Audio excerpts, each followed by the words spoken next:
Vous voulez en savoir plus pour contrer les cyberattaques? Vous avez choisi le bon endroit ici sur le plateau de l'Orange Business Summit 2021. Vous le savez, tout au long de cet après-midi, on continue à parler des sujets qui vous concernent avec les experts et les expertes d'Orange Business Service et d'Orange. Et cette fois-ci, on va justement parler cyber et cyberattaque avec le monsieur, s'il en est, cyber justement du groupe Nicolas Arpagian. C'est l'objet de notre quatrième pitch and chat.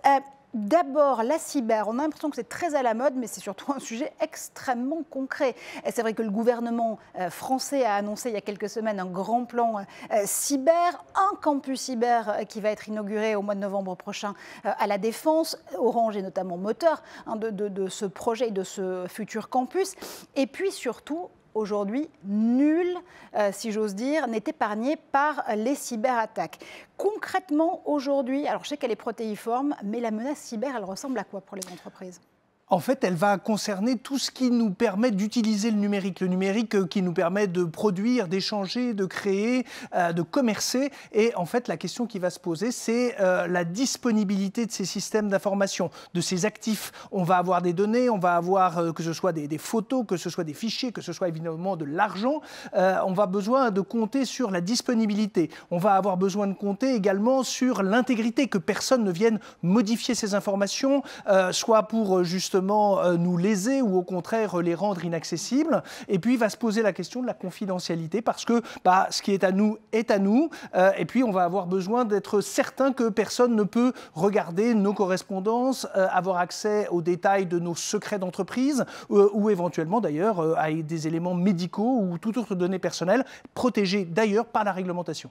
Oui, parce que le paradoxe, c'est ça. Plus on est connecté, plus on est piratable. C'est une base de règles, c'est une règle de base plutôt en matière de cybersécurité. Oui, mais si aujourd'hui on est à peu près au clair sur les menaces qui attendent les entreprises en matière de cyber, est-ce qu'on peut se dire que toutes les entreprises sont armées pour y répondre ? Alors, en fait, les grandes entreprises ont évidemment celles qui avaient intensifié leur numérisation parce qu'elles étaient dans la globalisation, elles étaient dans une compétitivité, dans une internationalisation. Et puis est venue dans différents pays, en France notamment, avec une loi de programmation militaire, à charger de responsabiliser à peu près de 300 entreprises en disant « vous êtes opérateur d'importance vitale, vous devez investir dans le niveau de sécurité de manière spécifique et particulière ».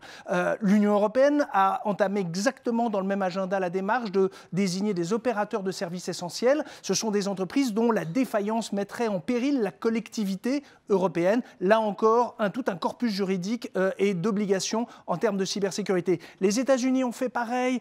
L'Asie s'est dotée également de réglementations. On a vu arriver comme ça des cahiers des charges avec potentiellement des sanctions, des mises en cause de responsabilité si le niveau de sécurité n'était pas atteint. Alors, ceux qui sont un peu, alors pas en retard, mais un peu en décalage, ça va être le tissu des ETI, des PME, qui effectivement, à cause ou hélas, grâce à la crise sanitaire, ont basculé de manière intensive dans la numérisation et donc deviennent de plus en plus dépendantes de la disponibilité de ces systèmes d'information et de l'interconnexion. On n'est pas tout seul, on travaille avec des partenaires, avec des sous-traitants, avec des clients évidemment, avec quelques autorités et donc on est un corps social numérisé mais surtout très, très interconnecté. Oui, absolument, ce qui explique que les OIV sachent qu'elles sont OIV, jusque-là tout va bien et donc font extrêmement attention en matière cyber depuis très longtemps. Et ça explique aussi que dans le RGPD, par exemple, en termes de réglementation européenne, il y ait notamment cet amendement qui soit prévu en cas de non-divulgation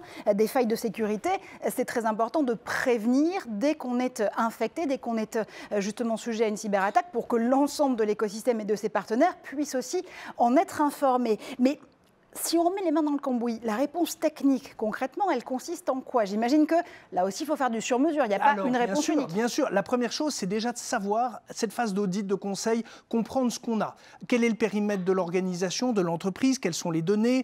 Qu'est-ce qui est récupérable? Qu'est-ce qui est la propriété singulière de l'entreprise? C'est-à-dire qu'elle n'est détenue que dans ce seul endroit et donc on ne va pas pouvoir compter sur des partenaires capables de reconstituer cet actif numérisé. Donc, à la phase de conseil va être très importante. Ensuite, on va justement poser un certain nombre d'éléments de capteurs, de comprendre, voilà, si tel dysfonctionnement, si tel usage de données n'est pas prévu par la règle, est-ce que ça peut sonner une alerte? Ensuite, on va cloisonner, comprendre que un des dangers en cyberattaque, c'est la viralité, la propagation. Le pirate rentre par exemple par la messagerie avec un mail contenant une pièce jointe infectée et puis il peut naviguer à sa guise dans le système d'information. Donc on va penser à un îlotage, faire en sorte que si une infection doit survenir, elle pourra être cantonnée. Ça va être très important et faire en sorte que l'on puisse facilement d'ailleurs cloisonner pour pas sacrifier, mais faire en sorte qu'il n'y ait pas un caractère expansif de l'attaque.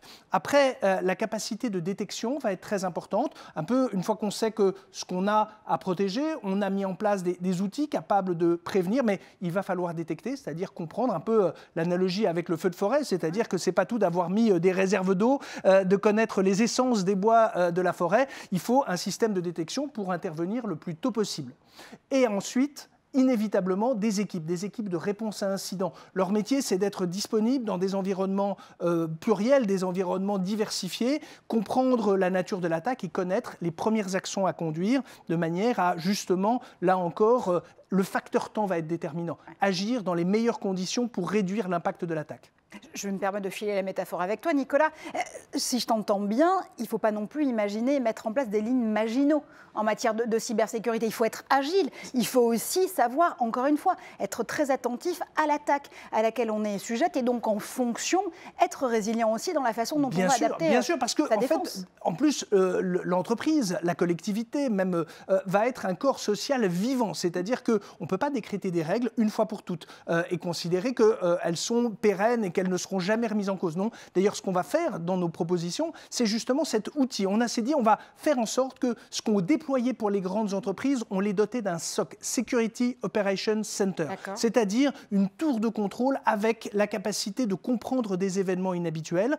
On a décidé, pour justement répondre à cette demande, de dire il faut adapter, on l'a qualifié de micro-SOC, c'est-à-dire quelque chose qui permet de faire quelque chose d'assez ciblé, d'assez détaillé, pour des organisations de taille plus réduite, effectivement, avoir le même processus, comprendre les actifs avec l'audit et le conseil, mettre en place des systèmes justement de protection adaptés aux vrais usages. Ça ne sert à rien de miser les protections contre les utilisateurs. Donc il faut bien comprendre l'environnement de chaque entreprise et avoir cette capacité de détection.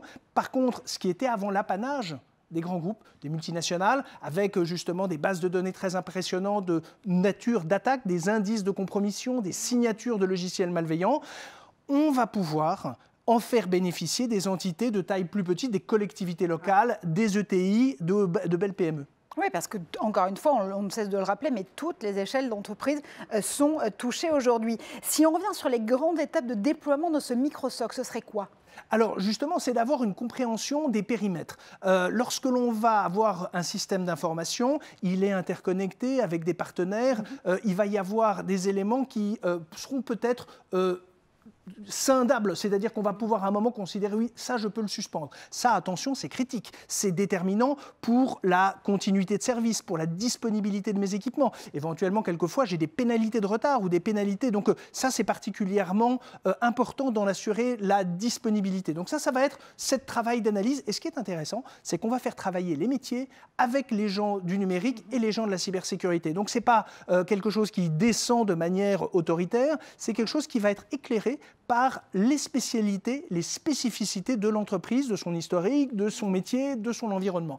On va faire quelque chose qui va s'intégrer dans l'organisation de l'entreprise ou de la collectivité. Ensuite, on va effectivement comprendre quelquefois qu'est-ce qui va pouvoir être isolé en cas de besoin. Et d'ailleurs, l'outil qu'on va proposer va être quelque chose où le responsable, la responsable des systèmes d'information pourra piloter elle-même à un moment, dire « non mais le périmètre a changé, je peux décider moi-même de l'isolement de cet équipement » ou au contraire, effectivement, continuer à ce qu'il y ait des interactions. Ouais, encore une fois, on reste agile au maximum. Absolument. Je vous le rappelle, dans quelques minutes, vous allez avoir la possibilité d'adresser vos questions directement à Nicolas Arpagian. Je tenterai de me faire votre porte-parole. Ça se passe juste ici, à côté de la vidéo, sur la gauche de votre plateforme et de votre écran. OK. J'ai déployé toutes les étapes de mon micro-SOC. Une fois que le dispositif est installé, je fais quoi? Je m'arrête là, j'attends, j'observe? Alors non, comme on l'a dit, c'est un acteur vivant. Donc effectivement, on va avoir ce mariage entre l'algorithme, l'analyse des données, qui va être nourri par les sources d'informations. Orange a un dispositif à l'échelle planétaire avec justement des bases de données qui sont nourries en continu avec des partenaires qui vont permettre de documenter. Ouais. C'est très important d'avoir cette légitimité à l'échelle internationale. Pourquoi? Parce que ça va nous permet d'être informés. On a eu des cas où, par exemple, un opérateur espagnol a connu une attaque, il va nous envoyer les éléments descriptifs, on va nourrir les bases de données, ça va permettre de mettre à jour nos systèmes de détection. Pareil, quand on a dans le domaine bancaire, dans certaines zones géographiques, c'est très important d'avoir, même si le client est au final une entreprise française, régionale ou intervient sur une zone géographique limitée, c'est important pour elle d'avoir un prestataire qui est ainsi interconnecté sur le monde, parce que ça va permettre surtout de documenter des scénarios. Ouais. Tiens, tel comportement du système d'information, tiens, tel impact sur le système de messagerie, nous avons des outils qui vont concerner à la fois les serveurs et à la fois les outils des entreprises, donc les ordinateurs, justement, tout même éventuellement certains smartphones qui sont au final de petits ordinateurs. Et ça va permettre justement d'alerter, d'envoyer des signaux d'alerte qui peuvent être soit traités automatiquement parce qu'on a documenté le logiciel malveillant, on a documenté le problème, et puis ça va remonter quelquefois à des analystes. Les analystes, des femmes, des hommes qui vont comprendre les circonstances, vont justement pouvoir se mettre un peu dans la peau de l'attaquant, de mettre un peu aussi de psychologie, de leur connaissance, de la mémoire de ce qu'ils ont des cyberattaques, de manière à pouvoir adapter et justement personnaliser les réponses et puis surtout être en contact avec les clients, avec justement l'entreprise, l'administration ou la collectivité pour qu'il y ait justement cette interface humaine de personnaliser, de poser des questions, des précisions. Là encore, on va combiner l'efficacité du numérique et de modèles algorithmique, le fait qu'on a ces bases de données de machine learning capables de comprendre des comportements, et puis l'analyse humaine, l'expertise irremplaçable. Il ne faut pas se leurrer, on n'est pas dans un monde totalement désincarné, numérisé. Il faut des femmes, des hommes capables de comprendre les situations, de justement apprécier les circonstances. Pourquoi? Parce que les pirates sont aussi des femmes, des hommes, et donc ils ont cette malice qui est toujours un peu compliquée à modéliser. Absolument. Des questions qui commencent à arriver d'ailleurs pour toi, Nicolas, sur l'Orange Business Summit côté plateforme, celle de Nicolas Barbet, par exemple, qui nous dit comment Orange Cyberdéfense peut accompagner en amont d'une crise. Alors, effectivement, le système de micro-SOC, Nicolas a raison de le dire, on peut le déployer à froid, c'est-à-dire quand tout va bien. Et au contraire, c'est là où c'est paisible, parce qu'on va pouvoir travailler sur quel est l'écosystème, quelles sont les réglementations en vigueur, quels sont les actifs de l'entreprise ou de la collectivité au moment où, justement, ce qui peut être remplacé. Et également, en gestion de crise, on l'a vécu ces dernières semaines avec des municipalités, avec des hôpitaux, où on va pouvoir déployer ce système de détection dans l'urgence, justement un peu comme après une espèce de scène un peu traumatique, et c'est également, alors c'est moins confortable, mais ça s'avère également efficace pour comprendre un environnement, stabiliser une situation et permettre la phase de reconstruction. Une question que je t'aurais posée si jamais Philippe ne l'avait pas fait sur la plateforme. Merci Philippe. Suite à l'incendie d'OVH la semaine dernière, le fameux data center de Strasbourg. Sommes-nous parés à la continuité de service? Alors, en fait, là, il faut se rappeler que le cloud, c'est-à-dire les infrastructures d'OVH, alors ce qui est arrivé à OVH aurait pu arriver à tout autre prestataire, puisque c'est un incendie physique. Là, en fait, ce qui permet dans le cloud de protéger et de se prémunir contre ces dégâts physiques, c'est la redondance. Une des forces du cloud, c'est la capacité de rendre disponible une information à plusieurs endroits. Donc, évidemment, ça suppose que dans l'offre de service du prestataire, la question de la multidisponibilité soit assurée. Pourquoi? Parce que s'il est indisponible à un endroit précis, voire détruit, hélas, dans ces circonstances, on pourra le rendre et le consulter dans d'autres équipements et d'autres serveurs. Donc le cloud, c'est pas... en fait, il ne faudrait pas la localisation dans un seul endroit, dans un seul serveur, puisque au final, il serait aussi exposé que s'il était à votre domicile ou à celui de l'entreprise. C'est bien la redondance qui permet la disponibilité, qui est aussi une des grandes qualités du dispositif de cloud. La cyber et le cloud, en l'occurrence, c'est aussi simple que du bon sens, ne pas mettre tous ses œufs dans le même panier. Jusque-là, tout va bien. Une question de Lionel. Pourquoi les hackers ont-ils attaqué des hôpitaux et des collectivités? Et surtout, pourquoi est-ce que les antivirus ne suffisent plus? Alors, plusieurs choses. Il s'avère que Orange Cyberdéfense a été le partenaire. Alors, dès le premier confinement, on a fait la démarche de proposer spontanément nos services à la PHP, les assistances publiques hôpitaux de Paris, un certain nombre d'hôpitaux. On était, le président de la République l'a souligné, il nous a remercié pour Dax, pour Villefranche-sur-Saône. Effectivement, on a une présence et justement, d'ailleurs, avec ces outils de Microsoc auprès de cette communauté hospitalière, on essaye de répondre présent à chaque fois. Notre conviction, c'est qu'ils ne les ont pas choisis. Ce sont des attaques de grande ampleur avec des bases d'email, avec des automatismes. Il s'avère que parmi hélas, les cibles, il y a des hôpitaux. En plus, les hôpitaux publics ont pour règle de ne pas payer les rançons, puisque comme toute instance publique, en plus, on dispose, il faut le reconnaître, pas toujours des liquidités permettant de le faire et des mécanismes comptables le permettant de sortir de l'argent en crypto-monnaie. Donc, si on était d'un point de vue strictement crapuleux ou rentabilité financière, ce ne sont pas des cibles. Voilà. Et en plus, vous l'avez vu, il y a une mobilisation de l'opinion publique, il y a une mobilisation des pouvoirs publics, il y a une stigmatisation des auteurs. Donc, on ne peut pas considérer. Il n'empêche qu'ils sont quand même victimes et donc on s'est mis en position de leur apporter une assistance parce que le retour à une situation normale, la disponibilité, les hôpitaux sont des entreprises, des corps sociaux comme les autres, de plus en plus numérisés pour avoir l'historique des patients, le pilotage des infrastructures et également, pour certains d'entre eux, la surveillance médicale de certains équipements. Et sur la deuxième partie de la question, pourquoi est-ce que les antivirus ne... Alors là, en l'occurrence, ce n'est pas un antivirus. Un antivirus, déjà, il faut être conscient que c'est une bibliothèque, c'est-à-dire que l'éditeur d'antivirus va avoir des signatures et donc, à chaque fois que vous actionnez votre antivirus, il regarde si un des virus qui a vos fichiers comporte un des signatures de virus présents dans la bibliothèque. Donc ça prend un peu de temps. Il est évident que c'est un mode opératoire de protection intéressant, mais qui n'est absolument pas performant sur l'intégralité des menaces, puisqu'on est limité à ce qu'il y a dans la bibliothèque, en quelque sorte, de l'antivirus. Donc là, en l'occurrence, on est plus dans des mails qui, effectivement, contenant des pièces jointes frauduleuses et avec des systèmes de chiffrement de rançongiciels. Quelquefois, ce sont des logiciels qui ont été conçus délibérément pour chiffrer de manière malveillante, et d'autres fois, le pirate va utiliser des outils de chiffrement légitime, c'est-à-dire qu'on peut utiliser pour protéger. Simplement, c'est lui qui est à la manœuvre et c'est nous qui subissons. Enfin, en tout cas, c'est la cible qui subit. Et donc, on a ces deux grands types de familles. C'est la raison pour laquelle, faute de pouvoir empêcher les attaques, le but est de les détecter le plus tôt possible et de limiter les effets de celles-ci. Et puis on rappelle aussi que les virus, ce n'est pas le seul mode de cybermenace et de cyberattaque. Pour le coup, aujourd'hui, elles sont extrêmement complexes et évolutives. Il y a beaucoup de créativité du côté des hackers, en effet. Une autre question, de Stéphane. Comment s'assurer que la politique de sécurité est adaptée au contexte actuel? Alors, ce qu'on fait dans le cadre de notre proposition de Microsoc, c'est régulièrement de faire des tests de phishing. Le phishing, qu'est-ce que c'est? C'est lorsque l'on va vous envoyer des emails qui auront la saveur de la vérité, de la réalité, de manière à vous inciter à cliquer dessus. Et donc, d'ailleurs, on a inclus justement, pourquoi? Parce que c'est un exercice de pédagogie. Il faut que vous ayez eu un doute. C'est la raison pour laquelle, qu'en cas de doute, abstenez-vous de cliquer, vous contactez le service en question, l'administration par un autre canal.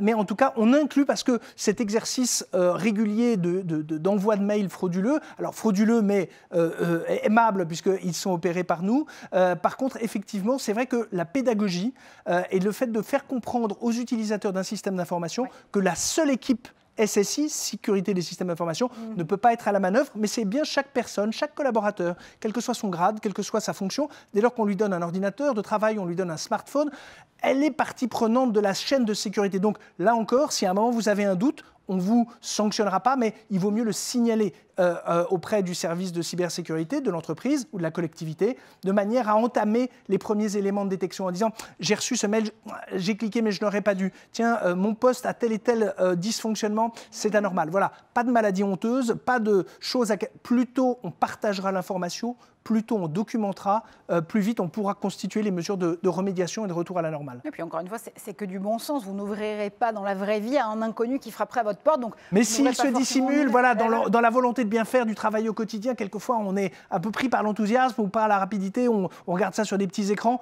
Voilà, ça peut arriver. Par contre, voilà, ne pas le dissimuler, ça fait partie des mesures de réparation. Avant de continuer à prendre vos questions, je me permets une question moi-même qui va justement renchérir celle à laquelle tu viens de répondre.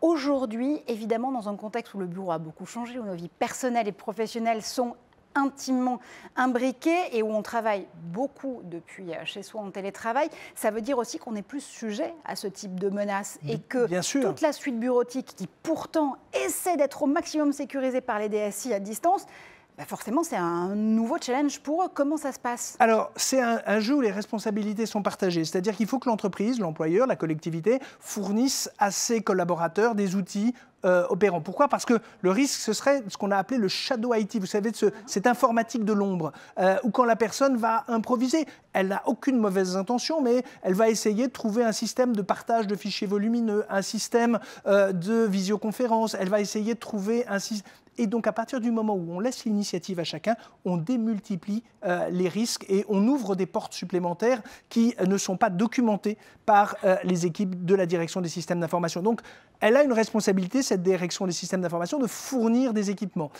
Il faut effectivement faire en sorte qu'on puisse scinder le personnel du professionnel, on puisse être sûr qu'il y ait bien un système de VPN, ce réseau privé virtuel qui va permettre de chiffrer la communication entre le domicile et les serveurs et les systèmes de messagerie de l'entreprise, qu'on lui donne effectivement un ordinateur qui ne soit pas forcément l'ordinateur domestique dans lequel il y a des jeux, il y a les loisirs et donc tous les logiciels qui correspondent à la vie privée de la personne. Donc c'est vrai que si on doit intensifier ce travail à domicile, ce télétravail, effectivement ça vaut le coup de mettre les règles des deux côtés, employeurs et salariés, de manière à ce que justement ça se passe de la manière la plus paisible possible. Oui, pensez à vos DSIS, elles et ils pensent en vous, pensez aussi à eux.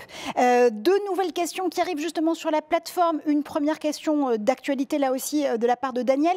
Quels sont les points de vigilance à avoir face à l'actualité? Il pense notamment aux attaques SolarWinds et Microsoft. Alors là, ce sont des équipements qui concernent d'abord vraiment les entreprises. C'est-à-dire que là, en tant qu'utilisateur, on est moins à la main parce que ce sont sur des infrastructures professionnelles, ce sont des équipements logiciels techniques et si on n'a pas soi-même effectivement les tenants, les aboutissants, on n'est pas le premier acteur de cette sécurité. Par contre, ce qui est vrai, c'est qu'on voit des attaques de type industriel, c'est-à-dire que des grands acteurs qui sont très présents dans des infrastructures privées, publiques, de tous les domaines d'activité, à un moment se trouvent potentiellement ponctuellement fragilisés. Et ça pose des questions justement quant à la gouvernance et à la transparence de ces grandes plateformes, de ces grands éditeurs. Travailler avec les agences gouvernementales. En France, c'est l'ANSSI, l'Agence nationale de sécurité des systèmes d'information. Allez sur leur site ssi.gouv.fr. Il y a plein d'éléments pratiques, à la fois pour un grand public et également, évidemment, pour les professionnels. C'est important. Donc, évidemment, ces grandes attaques, elles sont problématiques. Pourquoi? Parce qu'elles pourraient constituer la porte d'entrée à des attaques ce qu'on appelle le systémique, c'est-à-dire qu'à chaque fois que se trouvent ces équipements professionnels dans des administrations, dans des collectivités, dans des industries, donc c'est pour ça qu'il y a une vraie conscience et une implication de l'État à ce moment-là pour corriger et justement être certain que le niveau d'information concernant ce type d'intrusion et de fragilité soit bien au maximum chez ceux qui en sont les détenteurs. Alors, on a beaucoup parlé de 5G, évidemment, tout au long de cette journée. Et justement, il y a une vraie question de la part de gens de chez Systémique qui pluguent la 5G sur la cyber. Comment garantir un niveau de cybersécurité robuste pour les futures infrastructures 5G, faisant beaucoup de place au logiciel? Alors, effectivement, toujours la même chose. Dès lors que l'on ouvre des systèmes, qu'on intensifie ce qu'on va qualifier, et ce n'est pas négatif, une dépendance numérique. C'est-à-dire qu'on compte beaucoup sur le numérique pour assurer cette fameuse disponibilité de l'information, ce pilotage à distance, des actions qui sont rendues possibles par la 5G, ça exige un niveau de vigilance. Et là, on revient à des classiques. La supervision, la connaissance de son patrimoine technique, la capacité de détecter dans les meilleures conditions, de remédier de manière à faire en sorte qu'on ne découvre pas l'incendie au moment où effectivement il faut des jours et des nuits de canadair survolant la forêt enflammée pour arriver à l'éteindre. Donc la 5G est un vecteur d'opportunité formidable. La seule chose, c'est qu'à partir du moment où on va... A priori, d'abord, ce sont les entreprises qui vont être les premières exploitantes de toutes les finalités opérationnelles de la 5G. Effectivement, il faudra investir, j'oserais dire surinvestir, le champ de la détection, le champ de la supervision, de l'audit régulier. Et donc là encore, ça va être de l'expertise, c'est un terrain d'épanouissement pour des gens de cybersécurité, mais ça va être aussi la contrepartie de tous les bénéfices dont on va pouvoir tirer de la 5G. Allez, je te soumets à une toute dernière question, mais parce qu'elle est aussi importante. C'est vrai que là aussi, on a beaucoup parlé de l'impact du numérique sur l'environnement. Comment est-ce que enfin, le digital devient un moteur pour justement des industries plus vertes et des écosystèmes plus en phase avec l'environnement. C'est Corinne de chez BNP Personnel Finance qui nous pose cette question. À l'heure également où l'on préconise de limiter le stockage car nocif sur l'environnement, le fait que par le cloud nous stockons à plusieurs endroits ne va-t-il pas à l'encontre de cette limitation morale de stockage? Alors, ce qui est vrai, c'est que là, on sort du champ de la cybersécurité. Donc là, il s'agit d'éléments de gouvernance de la politique numérique de l'entreprise ou de l'organisation. Par contre, c'est vrai qu'il faut se poser la question de cet actif numérique, qu'est-ce qui est utile? Et c'est pour ça que c'est important, parce que c'est un vrai, et elle a raison, une vraie logique de pilotage. Je ne garde pas tout parce que je peux tout garder. Je dois pouvoir faire du tri, ce qui suppose que je connaisse mes actifs. Et on revient à notre préoccupation. Évidemment, la facilité serait de dire, je garde l'intégralité de mes données, je ne sais pas quoi en faire, mais je les conserve. Là, c'est là où effectivement il pourrait y avoir un gâchis technologique. L'idée est de se dire de quoi j'ai vraiment besoin, quels sont les outils qui sont évidemment exploitables. Et c'est là où on va s'interroger sur des vraies finalités opérationnelles. Et on arrête de stocker parce que la technologie le permet, on stocke parce qu'on a des finalités. Et donc on va mettre des vecteurs de rentabilité ou en tout cas de performance, parce qu'on va dire, ah bah oui, moi mon historique va me permettre de connaître ma consommation en énergie. Mon historique va me permettre de connaître mes clients et donc éventuellement de m'apercevoir que j'ai un pourcentage de ma base, par exemple, qui ne sert à rien ou qui est totalement inerte. Et donc, voilà, là, on va avoir une utilisation fine, mais on ne garde pas, on ne stocke pas pour le plaisir de stocker ou parce que la technologie le permet, ou même parce que, pense-t-on, les coûts diminuent. Non, il faut avoir une vraie politique de gestion de quelles sont mes données, pourquoi faire et avec quels usages par la suite. Et ça va être un élément de rationalisation et c'est toujours bienvenu. Ah, c'est le printemps en fin de semaine, pensez-y, faites du ménage dans vos données et dans vos informations.